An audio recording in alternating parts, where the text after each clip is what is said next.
Estamos en SmartFilms 2025 en Cinemas Procinal de Vima.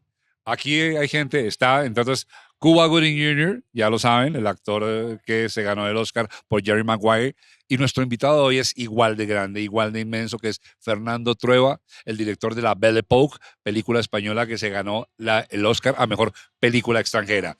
Hoy estamos acá, esta es una emisión especial, vamos a salir mañana en un evento especial, de repente vamos a tener un poco de ruido, pero lo vamos a superar técnicamente para que puedan oír la conversación con Fernando. Y, una cosa, Oréganos nos acompañó, no lo molestamos porque estábamos muy lejos, pero Oréganos está de corazón con nosotros, el restaurante de nuestro amigo, el que nos manda los cócteles, que ahora nos debe de ese cóctel, nos tiene que mandar 4. Hágale. Eso. No, y yo aprovecho solamente para que este es el momento de recordarles que para nosotros es muy importante que se suscriban, le den like, lo comenten y lo compartan.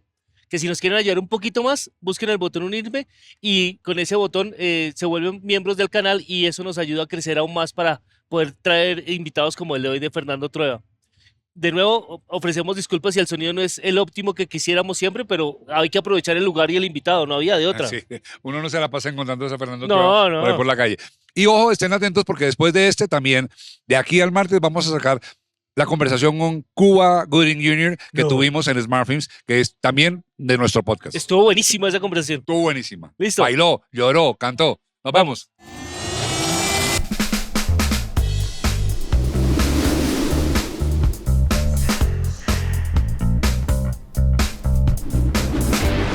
Cero no sé.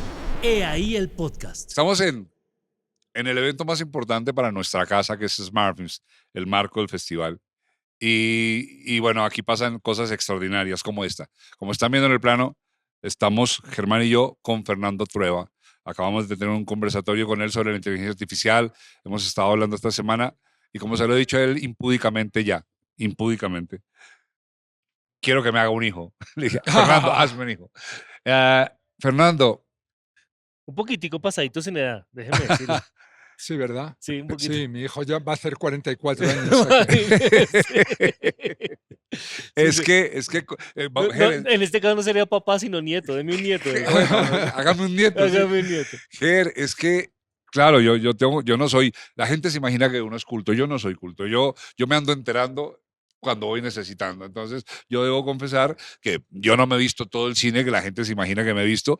Y pues claro, cuando tocó hablar contigo, me puse a buscar tus películas porque tu nombre lo conocía, ya habíamos hecho una entrevista antes para las SmartFilms de la pandemia, pero yo realmente no me había empapado de tu cine. Había visto El olvido que seremos, naturalmente, porque soy colombiano, llegó acá, pero yo no me he ocupado de más. Y ahora que venías, me ocupé de ver tus películas, las famosas, y no, la más famosa, por lo menos por tu Oscar, es La Belle Époque. La vi y vi La modelo y el artista. Y estaba muerto de ganas de que tuviéramos esta conversación, Fernando, porque en todos los espacios públicos no quería monopolizarla con un tema tan de nicho y tan profundo. Sobre todo en ambas, pero voy a hablar de la artista y el artista y la modelo. Yo miraba la vida a través de los ojos del director porque me quería meter en la cabeza de ese director, ya no porque lo fuera a entrevistar o no, sino porque de verdad me capturó lo que estaba haciendo ese director, que por ventura es Fernando Trueba. Pero si no hubiera sido tú, me habría pasado lo mismo. Entonces voy a empezar a especular como cualquier fanático de cine especula en una fila de teatro. Hay una anécdota, te la viste. ¿Te acuerdas de la anécdota de una película de Woody Allen donde un tipo está haciendo fila para entrar al teatro y hablan de Marshall McLuhan y el tipo y Woody Allen se desespera y ve y llama a Marshall McLuhan? Usted de verdad dijo, me pasa un poco lo mismo. Ya no tengo que interpretar la película, te lo voy a preguntar a ti. Y eso es lo que me gusta. En el artista y la modelo, yo sentí una mirada microscópica y amplificada de los detalles mínimos del comportamiento humano. Eso que estoy diciendo encaja con algún propósito tuyo. Me vas a decir, nada, Mauricio, yo no pienso en eso. Porque son detalles tan ínfimos, magnificados con un marco tan estupendo que por tonto que seas, si no lo ves, por lo menos lo sientes. El detalle, la mirada, el gesto, el esquivar, el retractarse, pero todo en silencio. No sé qué decirte, o sea, la verdad es que lógicamente cuando cuentas una historia, pues lo más importante es cuidar los detalles, ¿no? Porque sin eso no se cree luego la historia, ¿no? Se viene abajo, ¿no? Pero quizá yo lo que más me importaba al contar esa historia es la historia de un hombre que ha dedicado su vida a la belleza y, y a trabajar para dar belleza a los demás, ¿no? Y como que el mundo y la vida no le ha correspondido, ¿no? Y le ha tocado vivir las dos guerras mundiales, ¿no? Entonces, un hombre que su vida se acaba y ya es viejo y como que está dándose de baja en el mundo, ¿no? O sea, como que está de retirada, ya no hay nada, ha perdido toda la fe en la especie humana y en los hombres y- y no tiene ninguna esperanza, ¿no? Y cómo de repente la aparición de este personaje, de la chica, esta joven y luchadora y hermosa, le hace revivir y tener un último atisbo de la belleza, ¿no? Le vuelve a motivar para una vez más intentar hacer una obra hermosa, ¿no? Entonces, quizá eso era lo que había detrás de mí, ¿sabes? Y me valgo de esta historia, de este artista viejo que está un poco inspirado o bastante inspirado en el escultor francés Maillol, Aristides Maillol, y en una modelo que tuvo que se llamaba Dina Bierny, que era una chica rusa que vivía en París y a la que conocí. Fui cuando me puse a escribir esta historia, leí mucho de ellos para tener detalles. No quería hacer una cosa biográfica, por eso ni se llaman así. Yo quería inventarme lo que me diera la gana, pero quería sacar de esa experiencia real lo que me pudiera servir. Y fui a verla a ella, tenía 80 años, tenía una galería de arte en París, la Galería Dina Bierny, ¿no? Y fue una conversación muy bonita con ella, ¿no? Y luego cuando la película la acabé, ella ya había muerto, pero vino su hijo, que dirige el Museo Mayol, a verla en París, y me abrazó, fue muy emocionante, porque decía, es mi madre, ¿sabes? O sea, identificó totalmente a la actriz con su madre. Fernando, esa mirada de la belleza que tiene, no, yo iba a hacer un mini pitch de la historia, pero acabo de pensar, no, yo quisiera que tú me cuentes la historia como si yo no la hubiera visto. Cuéntamela tú, por favor, la historia del artista y la modelo. Pues prácticamente te la acabo de contar, ¿no? Es el artista viejo que ha perdido la fe en la humanidad y que recupera al final, ¿no? A través de una joven que irrumpe en su vida, un poquito la fe y decide intentarlo una última vez. Para mí, quiero decir, como director de cine, hay dos cosas que me interesan por encima de todas.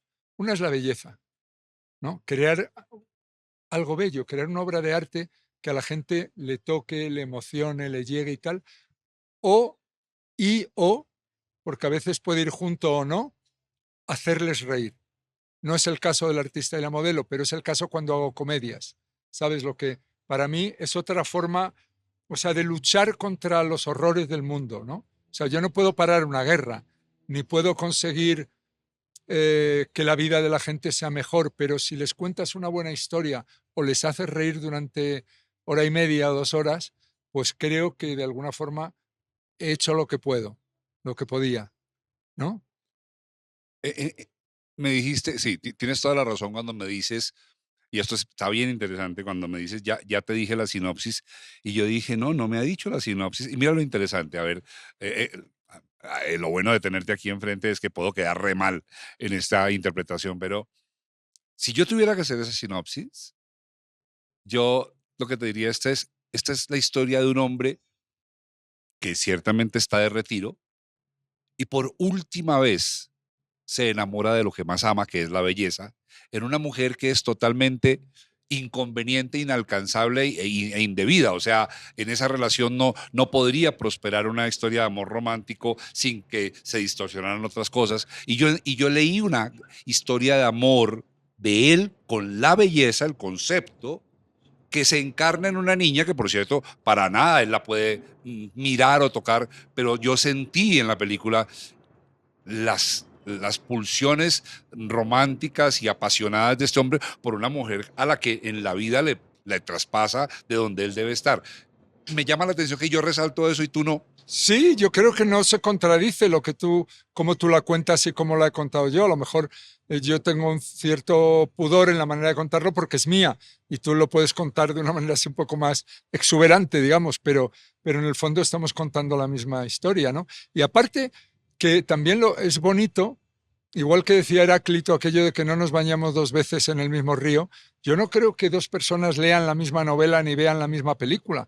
Cada persona lee una novela, porque es el libro que está leyendo, la película que está viendo y su experiencia y toda la información que él tiene de su vida, que es la que le hace interpretar eso de una determinada manera, ¿no? O verlo o leerlo de una determinada manera. Entonces eso es muy bonito, que una película puede suscitar en cada uno de los espectadores que están en la sala emociones a veces parecidas o a veces distintas, ¿no? Estoy totalmente contigo y, y sí, yo me estoy dando cuenta por lo que tú estás diciendo que de repente, sea por mi edad o lo que sea, estoy empezando a leer entre líneas cosas que de repente antes no leía. Pero miremos lo que yo vi. Veo en la Belle Époque un poco el mismo elemento, este elemento de lo romántico, lo erótico, muy contenido, pero no contenido por el director, contenido por los personajes. El director se aproxima, desde mi visión, desprevenido al hecho. Lo que pasa es que los personajes tienen muchas razones para estar prevenidos, tanto en la Belle Époque, este hombre Fernando, que también se llama Fernando, como tú, y el del artista. En ambos casos yo siento la pulsión de un romanticismo y un erotismo realmente caliente, fuerte, pero terriblemente contenido porque los personajes no lo pueden desbordar de otra manera, aunque se termina saliendo por los poros de la película ese romance. Eso que te estoy diciendo tiene que ver con una interpretación cercana a ti. Sí, porque yo he intentado siempre hacer películas muy distintas. No que me lo haya propuesto, pero he hecho, de hecho, películas muy diferentes, ¿no?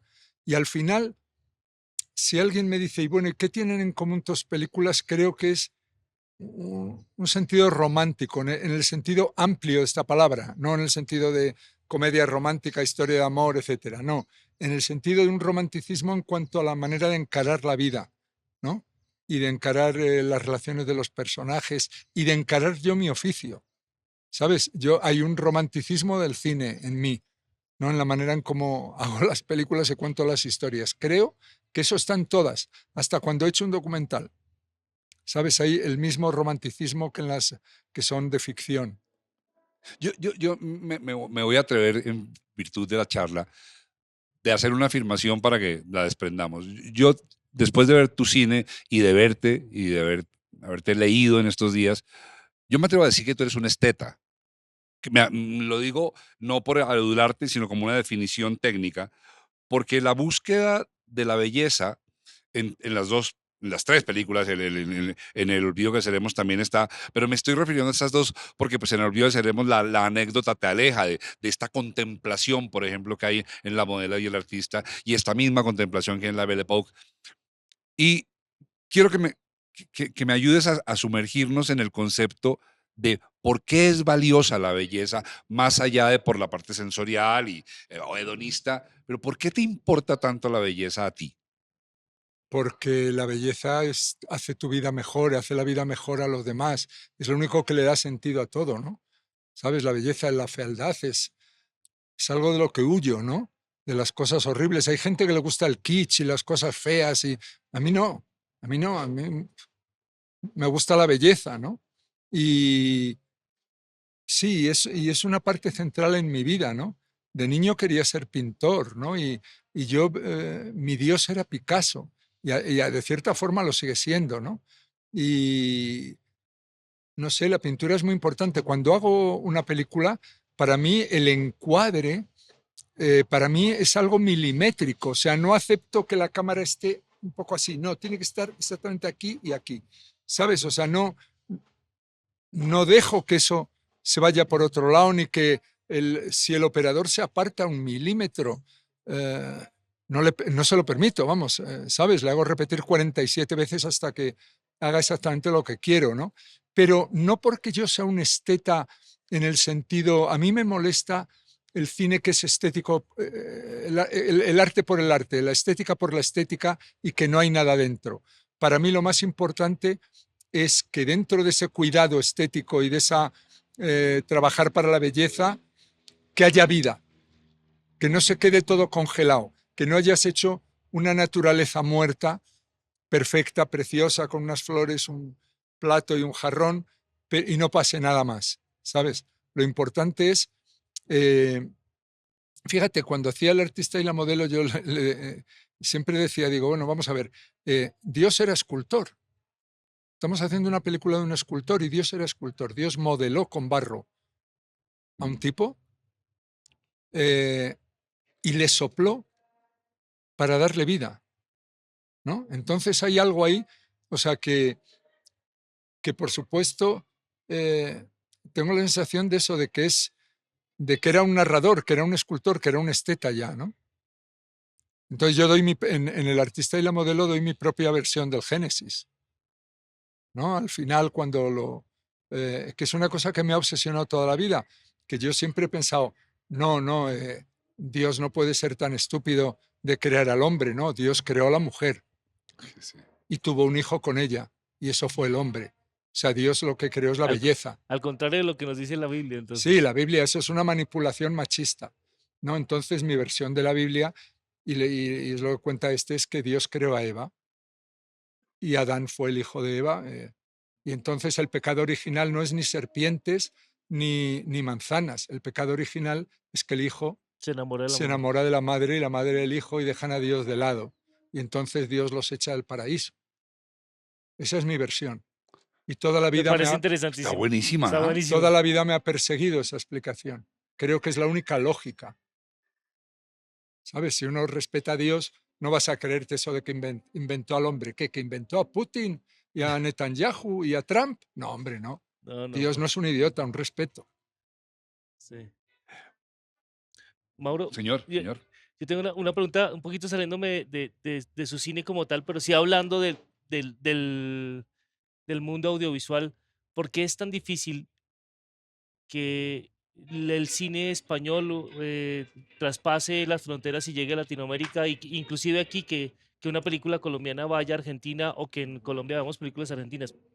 ¿Por qué es Bueno, ese miedo a no es consumir miedo. eso? El mercado cinematográfico mundial está dominado por las compañías americanas, dominado absolutamente.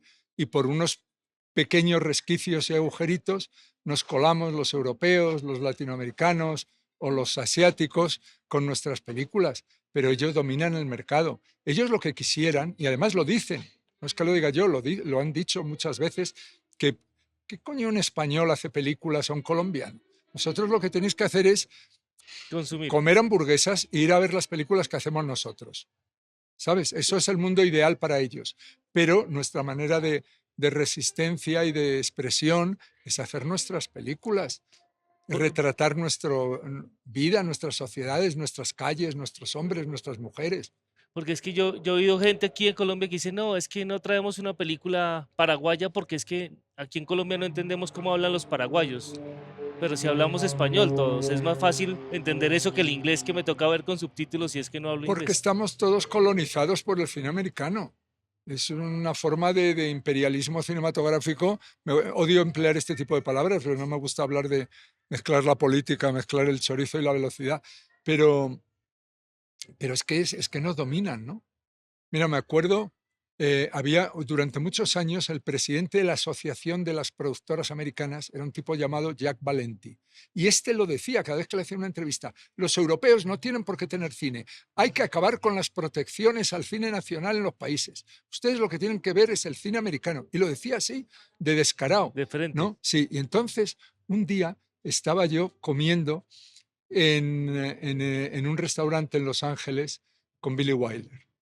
Y entonces, de repente entraron en el restaurante caminando Jack Valenti y Kirk Douglas. Y eh, yo, como Kirk Douglas había hecho Ace in the Hole, el gran carnaval con Billy Wilder, Ujú. y Billy Wilder estaba de espaldas a la puerta, yo le dije, Billy, ha entrado Kirk Douglas, pensando que eran amigos, ¿no? Que habían hecho aquella película juntos tan buena, una película que es buenísima, Sí, sí, sí. la mejor película sobre la prensa que se ha hecho nunca. Y entonces Billy, sin molestarse en mirar ni volver la cabeza, me dice, Fernando, hay muy poca gente en el mundo a la que yo no dirija la palabra. Y ese hijo de puta es uno de ellos. Oh. Y yo me quedé helado y nada, y seguimos comiendo y no volví a hablar. Y de repente Jack Valenti se levanta de la mesa de ellos, el presidente de la Asociación de Productores Americanos, y viene a nuestra mesa, Billy, ¿cómo estás? Billy me presentó, dijo, este es mi amigo director español, Fernando. Y cuando se vuelve, y Kirk Douglas se quedó allí, claro. Y cuando se vuelve, yo le digo a Billy Wilder, Billy, para ti Kirk Douglas es un hijo de puta. Para todos los que hacemos cine fuera de Estados Unidos, el hijo de puta es Es este. Claro, claro, claro, claro. Sí, Ger, buena pregunta, ¿sabes?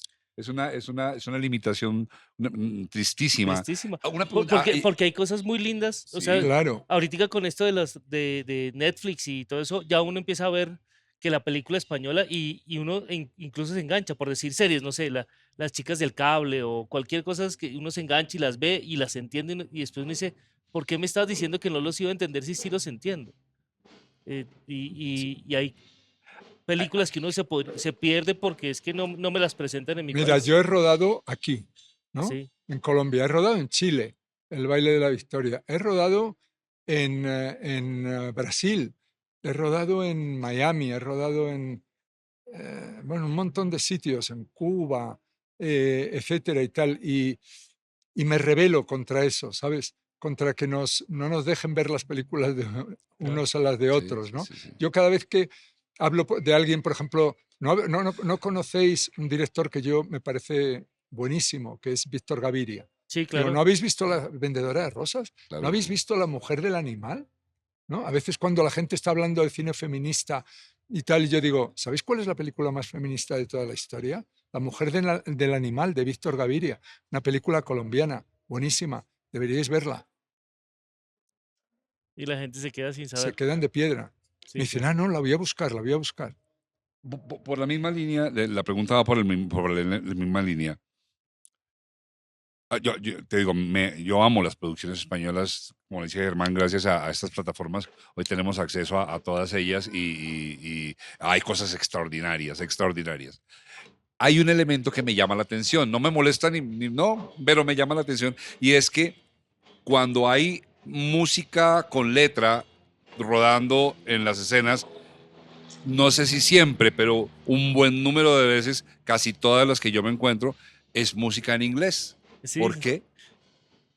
eso te Bueno, porque también la música en inglés ha colonizado mucho el mercado discográfico y tal, aunque yo creo que ahora en los últimos tiempos ha habido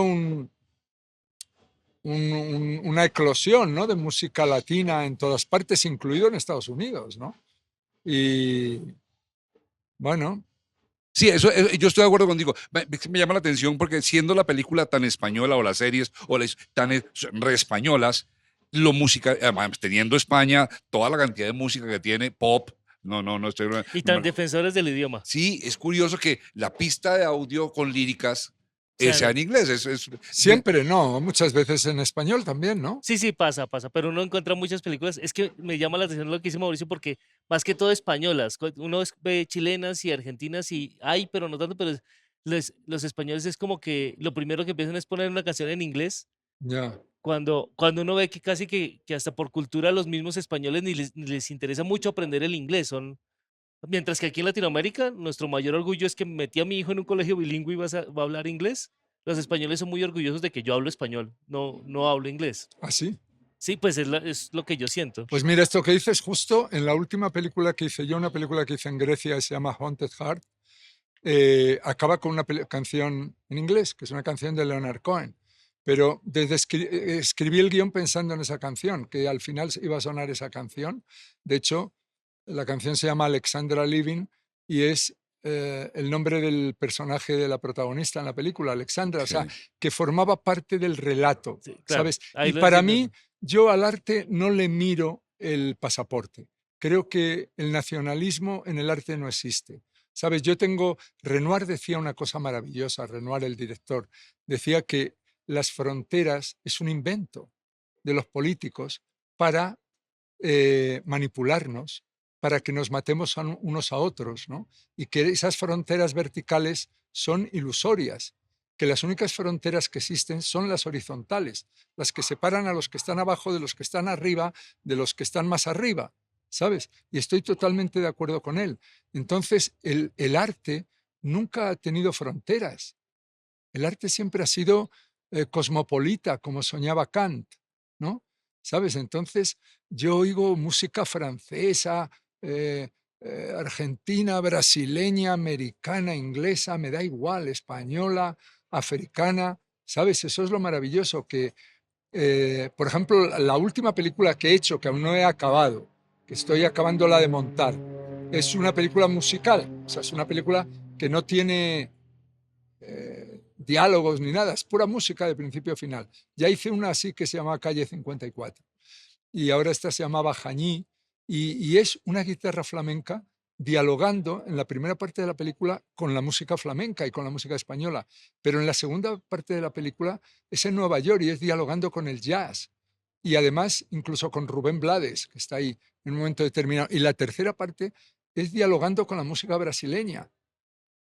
Entonces, eh, lo que me demuestra una vez más esa película es que el artista se entiende uno con otro. Renoir decía también que dice, yo tengo más que hablar con un director hindú, ¿no?, que con un fontanero francés.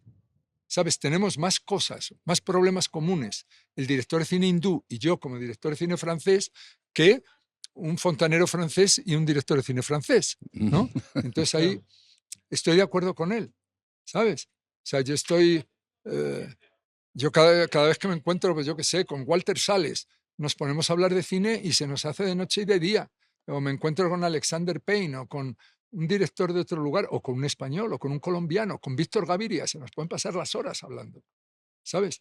Y nos abrazamos y nos llamamos hermano, ni siquiera amigo. Y se generan lazos más rápido. Sí, hay algo ahí como que podemos hablar de cosas que no puedes hablar con otro que no haga películas. ¿Sabes? Cuando yo le digo, es que la mujer del animal, tío, y aparte de eso que he dicho antes de ser una película feminista, es una película que es tan violenta y a la vez tan poética, ¿no? Donde yo veo que ahí está el espíritu de Buñuel y el espíritu de Pasolini concentrados, ¿no? Y a la vez es una película profundamente colombiana que habla de la realidad aquí, es una defensa de la mujer, tan grande, ¿no? De la dignidad de ese personaje femenino. Es una película que dices, y sé que es muy dura de ver, ¿sabes? Que es una película que hay gente que no consigue verla entera porque es como si les golpearan, ¿no? Pero es la grandeza de esa película, ¿no? Si tuvieras que contarle a un marciano, esa es una composición del lugar que me encanta para pedirte lo que te voy a pedir. Si tuvieras que contarle a un marciano, ¿qué es aquello que encuentras en Colombia, desde tu observación que llegaste como director? ¿Qué es aquello que encuentras en Colombia que define a Colombia? Que tú le puedas decir al marciano, mire, están los franceses, están los ingleses, están los españoles y están estos colombianos y allí usted se va a encontrar dos puntos. Mira, cuando vine a Colombia, venía las primeras veces, mucho antes del Olvido que seremos, siempre a festivales ahí en Santa Fe de Antioquia, festivales de cine y a cosas así la mayor parte del tiempo. Y ahí coincidía mucho con Víctor, incluso alguna vez me invitó él y tal. Eh, cuando volví a España, todo el mundo me preguntaba por Colombia esperando que yo les iba a contar historias de asesinatos, narcos y cosas que, bueno, que es lo que llega de la realidad, ¿no? Allí a través de la televisión y los periódicos. Y yo llegaba y les decía, claro, lo único que puedo hablar es que no he conocido un país donde yo haya tenido conversaciones de literatura, de poesía, de cine y tal como en Colombia. Me conmovía y me tocaba mucho eso, ¿sabes? Digo, lo siento mucho, pero aquí en España yo no estoy tantas horas hablando de eso, de poetas, de escritores y tal como en Colombia. Es flipante el amor a la cultura, a la literatura, a la poesía que hay aquí, ¿sabes? Entonces, eso es para mí, y sé que lo otro existe, el lado, el reverso tenebroso, como dicen en la Guerra de las Galaxias, el lado oscuro, ¿no? Pero lo que yo me quedaba en esos viajes, lo que más me llamaba la atención era esto otro, ¿no? Esa Colombia del amor a la cultura, de una sed de cultura impresionante, ¿no? Y los buenos escritores que siempre ha habido aquí y tal, y siempre pues eso, y los descubrimientos de venir aquí, descubrir a Fernando González, descubrir a, yo qué sé, cosas muy bonitas de la cultura de aquí. Fernando, y en el trabajo, ya en la acción, en el manejar un equipo con colombianos, eso, ¿cuál es la determinante? ¿Qué encontraste allí que sea distinto o singular? Mira, encontré unos actores de una calidad excepcional y unos técnicos fabulosos. Y no que lo diga yo, la prueba es la cantidad de series extranjeras, americanas o eso que vienen a rodar aquí. ¿Por qué? Porque hay un personal hipercualificado, muy bueno profesionalmente, ¿no? Entonces fue una delicia hacer la película aquí. O sea, yo tenía una eh, cosa con el equipo, con mi equipo impresionante, ¿no? De hecho, ahora vengo aquí, lo que estoy deseando es verles a unos y a otros, ¿no? Estoy, Oye, estoy contigo, ¿sabes?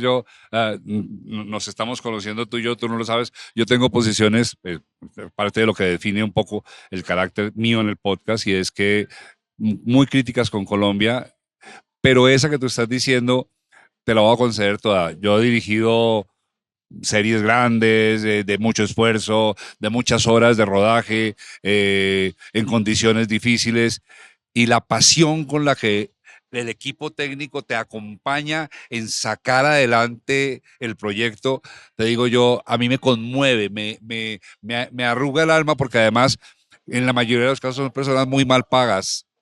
Con sueldos muy escasos, con horas de trabajo que les impiden estar en sus casas por todo el tiempo del rodaje. O sea, la vida de los que hacemos televisión en Colombia o cine es muy dura, porque la tabla, la balanza de pagos no compensa el esfuerzo y la entrega. Pero está en la entrega, ¿no, Ger? Está en la entrega. Yo había un asistente de dirección que trabajó conmigo un par de series. Voy a hacer su homenaje a Jaime Gutiérrez, gran asistente y director de fotografía. Y entonces llegaba a las 2 de la mañana a la unidad móvil, rodábamos con unidad móvil, después de haber hecho un plan de 28 escenas, piensa eso. Habíamos arrancado a las 7 de la mañana, escenas de acción, escenas de pelea, escenas de conflicto, escenas de drama. Eran las 2 de la mañana y seguíamos y nos faltaban 5 más. Y él se subía a la móvil, decía, ya está iluminado, me decía, ya puedes mirar. Cerraba la puerta, se recostaba y decía, hijo de puta profesión para gustarme.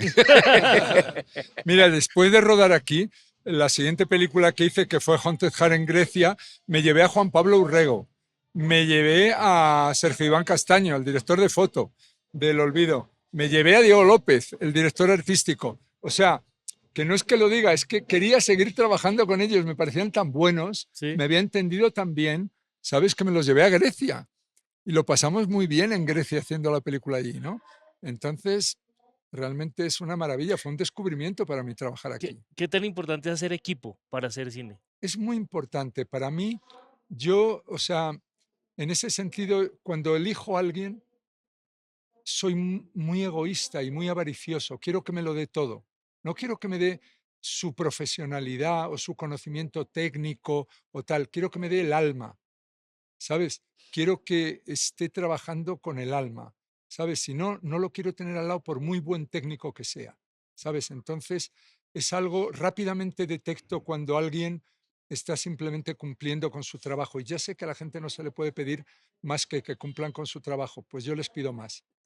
Para hacer cine, para hacer una película, hay que pedirles todo, que se olviden de su familia. O sea, en eso soy totalmente Tiránico. tiránico. Entonces, curiosamente, te diría que el 90% de mis películas las he rodado en lugares lejanos, porque en el fondo eso es como robar a la gente de sus casas y de sus vidas. Y cuando te los llevas a todos a un sitio en Chile o a un sitio en Grecia o a un sitio en Portugal, Están dedicados a eso. ya no pueden decir, ay, a ver si acabamos de rodar que he quedado con mi novia a las 9 para cenar, ¿no? Les has cortado del mundo durante lo que dura el rodaje. Y cuando acaba el rodaje, que vuelvan a vivir y que den un beso a sus hijos por la noche. Pero mi egoísmo es tal que cuando hago una película quiero que solo exista la película. Y para mí es así. ¿Sabes? O sea, una película es un paréntesis en la vida, ¿no? Y en ese paréntesis se suspende lo que ocurra en el mundo. No hay guerras, no hay Sí. nada, solo existe la película. Solo el universo de la Vale, película. exacto. Si quieres parar esa guerra, vete allí de voluntario o apúntate a una ONG, pero no hagas una película. Sí, exige. Ahora, la película, tú lo acabas de decir, voy a hablar de Colombia porque pues nuestros modelos económicos obligan a otras cosas. La película ciertamente es un tiempo comprimido, 5 semanas, 6 semanas, lo que sea. Lo interesante de lo que te conté, porque quiero hacer el homenaje a todas estas personas con las que he trabajado, es que aquí estábamos hablando, por ejemplo, de telenovelas de 120 capítulos. Dios mío. Entonces esto es 3 años de rodaje. Y Dios estas mío. personas se entregaban como si ahí se fuera la vida, para que al final además iban a quedar sin trabajo porque no se los continuaban, porque seguramente no había otra novela, ¿ves? Y recuerdo de todos ellos, tengo un nombre, se me viene ahora, por ejemplo, un ingeniero de BTR, Julio Boyacá. Esta gente deja su piel en la batalla y, ¿sabes? Con cero reconocimiento a veces, porque aquí en Colombia hoy en día a veces si necesitan cortan los créditos, o sea, a veces ni el crédito les sale, pero es una cosa como de ir a la guerra, Mauro, es una hermandad. y tampoco existe una base de datos donde uno pueda buscar y decir, en la mujer del presidente el equipo era esto. No existe, un ¿no? IMDb como que me gusta de IMDb eso, que uno puede saber quién trabajó en tal película y está No, todo. y para mí, que yo sigo yendo al cine y a las salas, y antes, no sé si era contigo o eso, que la gente dice, ah, no voy a verla al cine, que ya la veré en la plataforma dentro de un mes. Y yo digo, vayamos al cine, que no quiero verla en la plataforma. Claro. ¿Sabes? Yo siempre corro al cine antes de que la quiten, si la película Claro. me interesa. Quiero ver las películas en grande, Sí, ¿sabes? cuando yo voy al cine con mis hijos y están pasando los cortos previos, siempre nuestra calificación es, no la quiero ver, o esperamos a que salga en streaming, o sí la vamos a ver en cine. Ya. Son nuestras formas de calificar. Es una afirmación incuestionable que estás diciendo, pero quiero que me digas cuáles son las razones, yo las comparto contigo, pero quiero que tú me las digas, por las que hay que ir al cine y no esperarse a que salgan las plataformas. No se me ocurre una cosa más apasionante y más barata que ver una película. Lo que una película te da en cuanto a sacarte de la realidad, llevarte a una historia que ocurre en un lugar que probablemente no conoces, con personajes que no conoces, con intrigas, con concentradas, con pasiones, con amores, con muertes, etcétera. El cine te da la vida concentrada. O sea, tú aprendes, la vida a veces puede ser muy monótona, muy aburrida, del trabajo a casa y de casa al trabajo y tal, y no sé qué. Y gracias al cine, gracias también a buenas novelas, vivimos muchas vidas. Y entonces enriquecemos nuestra experiencia, porque a lo mejor la experiencia de la vida que tenía un agricultor del pueblo de mi padre, un campesino allí, era muy limitada.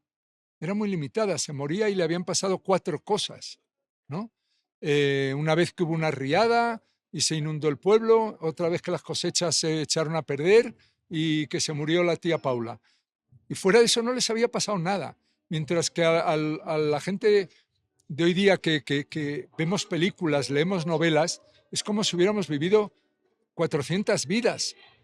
Entonces tenemos herramientas para analizar la realidad y a la vez todo eso teniendo el placer de mirar en una pantalla a actores maravillosos, ¿no? Que nos cuentan esas historias y directores que están detrás contándolas. Entonces, ¿qué más te puede dar alguien en la vida? ¿Sabes? No hay nada superior a eso. ¿Sabes? Me da igual que estés viendo La diligencia de John Ford o leyendo Ana Karenina. Eso es lo más grande que hay. Fernando, yo comparto contigo lo que dijiste hace un ratico ya, y es que el arte por el arte está bien, o sea, no voy a hacer nada contra él, pero el arte por el arte se me escurre rápido, o sea, si no hay una intención detrás, una intención anímica o existencial o vital, así yo no estoy de acuerdo, pero y, y basándome en eso que estás diciendo, pues yo creo que toda intervención masiva como este podcast, al final a todos nos debe dejar o quitar algo que traíamos antes, o si no la experiencia fue nula. ¿Hay alguna, esto es pura pregunta trivial de revista de farándula, pero me atrae de preguntártelo, una película que tú digas, es que mira, Mauricio, cuando yo vi esa película, en mí algo cambió? ¿Hay alguna? Sí, ha habido películas que han marcado mi vida. Una es, por ejemplo, El niño salvaje de Truffaut, L'Enfant Sauvage. Esa película decidió mi vocación. Luego hay otra película que es Love in the Afternoon, de Billy Wilder, que cuando la vi yo ni sabía quién era Billy Wilder ni nada, yo era un crío, pero fue la película donde descubrí que había algo más, que esa película estaba construida, que cada pieza estaba puesta en su lugar como en un puzzle y que todo tenía sentido, y dije, y fue la primera vez fue como una epifanía, ¿no? Ya una película no es solamente una cosa que te metes allí y te cuenta una historia y te vas a casa luego. No, de repente vi que una película era algo que alguien había hecho y lo había hecho muy bien, colocando cada pieza en su sitio. Y ahí yo creo que es un momento donde yo, sin saber expresarlo, todavía sin tener las herramientas racionales, dije, yo quiero ser ese que está ahí detrás, al que no se le ve. Se ve a Gary Cooper y a Audrey Hepburn en la película, y a Maurice Chevalier. Pero yo quiero ser el que no se ve, que luego resultó ser Billy Wilder, uno de mis directores favoritos, y al que yo tuve el privilegio de conocer y charlar mucho con él, ¿no? Voy a redondearte un poquito. Oye, ya nos va a tocar cerrar porque el evento continúa. Te voy a devolver al asunto de la estética. No me he ido de ahí nunca y es la razón por la más te tengo agarrado acá. La estética pareciera ser el elemento propio del arte en el cual el arte se podría volver arte por el arte porque lo que vimos está bonito. Voy a dejar eso dicho ahí muy a la ligera y voy a ir a algo que a mí me guste, lo que me mueve. Yo creo que, como dijeron los griegos, en la estética está la ética. Y estoy convencido, a rajatabla, para mí es una verdad, es un dogma. Y claro, suena un poco trivial porque entonces, ¿por qué es bonito, es bueno? Claro que no estoy diciendo eso. A lo que me refiero con la estética es a que esa búsqueda tuya del orden tiene que ver también con la vida, con cómo vives la vida, la vida. Sí, para mí es muy importante dónde te sientas, ¿no? Lo que hay a tu alrededor, ¿no? El cómo te haces tu casa, cómo te haces los espacios donde estás, todo eso es importantísimo, ¿sabes? O sea, tener ese sentido estético en lo cotidiano, ¿no? ¿Qué cuadro cuelgas en la pared? ¿No? ¿Qué fotos pones o tus libros? Rodearte de cosas hermosas cada día, cada minuto de tu vida, ¿no? Eso para mí es importantísimo, ¿no? Y es una de las cosas que he intentado hacer siempre. Pues me alegra mucho que me lo digas porque yo sufro mucho con la fealdad. Y porque, que es que para mí la fealdad es lo desordenado, lo que no coincide, lo que no es armónico, lo que si estamos aquí en una fiesta de celebración por tus 60 años, yo venga recién bañado y con una camiseta rota y me siente en pantaloneta y descalzo a celebrar tus 60 años. No tiene nada de malo, claro que no tiene nada de malo, claro que se puede hacer, pero es desordenado, no es decoroso. El concepto decoroso lo amé cuando lo descubrí hace muy poco, porque nadie se ocupa de lo decoroso, porque además lo estético se subvalora, porque es que estamos siendo o clasistas o lo que sea. No, no, no. Hay una cosa que se llama decoro. No, yo no escupo en la calle y no está mal, pero es decoro. Y cuando la gente toda empieza a escupir en la calle, como está pasando en nuestro universo, escupen en la calle, se insultan, los políticos creen que es bonito salir e insultar al otro político y hablar de la mamá del otro político, cosas que no pasaban hasta por lo menos hace 30 años. Para mí es síntoma de que estamos deteriorados. ¿Qué piensas de eso? Pues sí, sí, pienso como tú que, mira, Jonas Mekas, poeta y cineasta americano, decía, tenemos que ocuparnos y cuidar de la belleza, que la fealdad ya se cuida ya sola. ¿Sabes? Está muy buena esa frase. Y es una gran verdad, es una gran verdad. Y eso en todos los órdenes, ¿no? O sea, en el orden moral, en el orden político. Yo pienso, digo, estamos en el siglo XXI, ya llevamos cuarto de siglo del siglo XXI y estamos viviendo guerras, masacres, cosas terribles. Y dices, en el siglo XXI, el que alguien destruya una casa donde vive una familia debería ser un crimen que esa persona pagara ya con toda su vida encerrado, ¿no? Entonces pensar que alguien pueda estar bombardeando ciudades donde vive gente, me da igual la razón, incluso en el hipotético caso de que tuviera una razón justa para hacerlo. Eso no se puede hacer, es inadmisible. No se Dañar puede, hospitales, atacar hospitales, escuelas, escuelas. hospitales, etcétera. O sea, es inadmisible, Inadmisible. ¿no? Entonces, pero claro, estamos gobernados, no todos los países, pero muchos, por psicópatas narcisistas, locos, gente que en un mundo más o menos con decoro y ordenado, como tú dices, estarían encerrados en el mejor de los casos en hospitales psiquiátricos, ¿no? Pero están no solamente sueltos, sino dirigiendo países y con acceso a la bomba atómica. Qué miedo. Y con millones de gente que los sigue. Sí, y con Y- millones de idiotas que los siguen. Y que- Fernando, vamos a despedirnos ya. Pero entonces trabajo antes de que Ah. despida. Sí, haga, trabaje. Le agradecemos a Fernando inmensamente haber venido. Les recordamos que ha sido un poquito difícil grabar este podcast porque hay mucho ruido, porque estamos en el marco de SmartFilms, del Summit Fest, cosa que nos tiene muy felices porque es nuestra casa productora. Pero aprovechando este lugar y aprovechando este gran invitado, para nosotros es muy importante que recuerden que se suscriban, le den like, lo comenten y lo compartan. Es un solo clic para ustedes y para nosotros nos da mucha alegría que eso suceda. Si nos quieren ayudar un poquito más, por favor, busquen el botón unirme y ahí se vuelven miembros y van a poder tener premios como poder ver las grabaciones en vivo o los videos de Mauricio hablando de una vuelta en su cerebro, que en ese momento está hablando de cómo hablar con los jóvenes. Y si llegaste hasta este momento, quisiéramos saber que llegaste a este momento y para eso es muy importante que nos comentes y nos digas si quisieras venir a un Smart Films la próxima vez. Cero no sé del podcast es la voz de los que son. Gracias, Ger.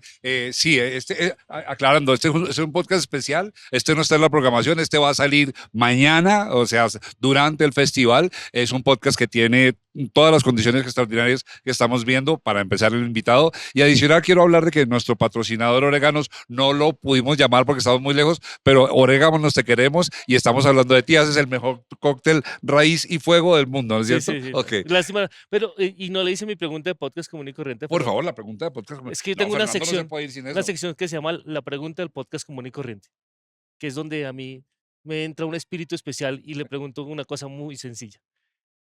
¿Qué canción, qué libro y qué película debe ver cualquier persona antes de morir?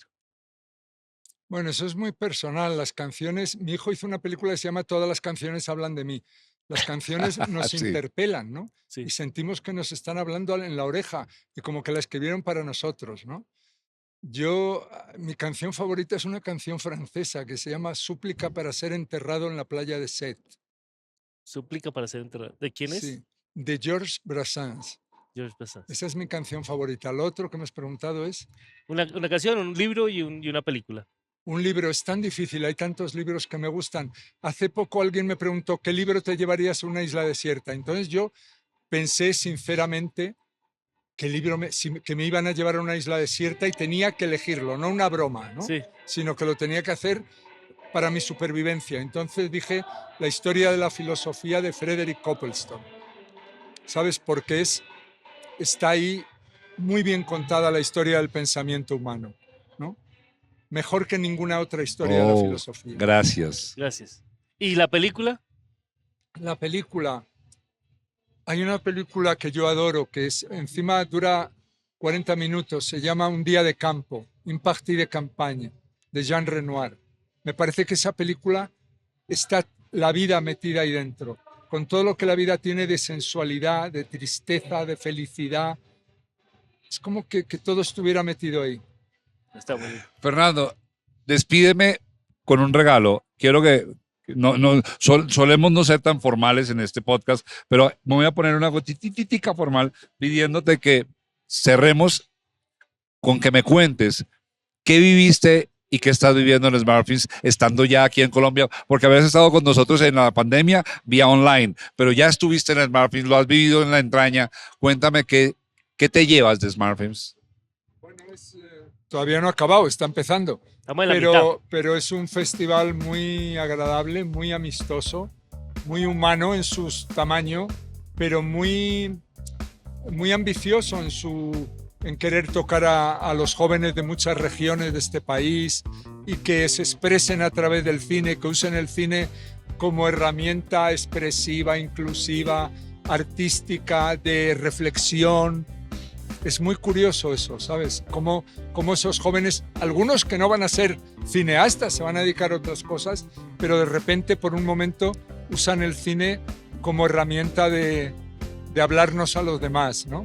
Entonces eso me parece muy mágico.